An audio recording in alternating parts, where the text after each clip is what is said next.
Matapos ang issue ng reproductive health bill, sunod namang isusulong daw sa Kongreso ang divorce bill na mahigit ding tinututulan ng simbahan. Pero ayon sa ilang eksperto, oras nang matalakay ito, lalo't magastos at mabagal ang annulment sa bansa. May news to go si Leah Manyalak, Del Castillo. Dahil lumusot ang reproductive health bill sa Senado at Kamara sa kabila ng pagtutol ng simbahang Katoliko, tanong ng marami, sunod na kayang ipapasa ng mga mambabatas ang kontrobersyal ding panukala sa diborsyo? Ayon kay House Speaker Sonny Belmonte, posibleng talakayin ito sa susunod na Kongreso.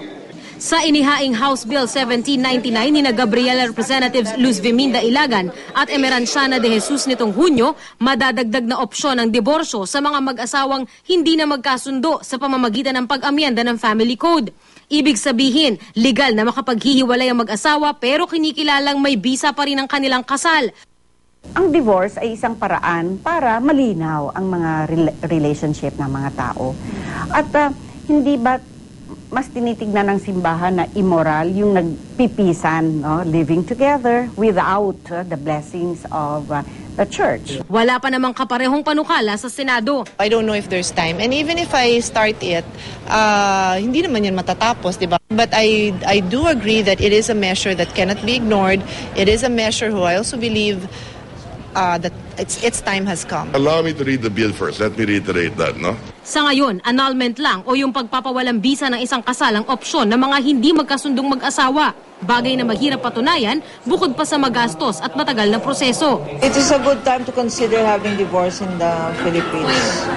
It is so difficult. It is so difficult to get an annulment because you have to prove psychological incapacity. Sa buong mundo, tanging sa Pilipinas na lang hindi legal ang divorce. Maging sa Vatican, sagot ng simbahan, ay palakpakan. If that is the distinction of the Philippines, then my God, we are a lesson to the whole world. Hindi naman ginawa ng iba, sama na tayo. Imbes ng pamahalaan pagyamanin ng ating kultura, sinisira.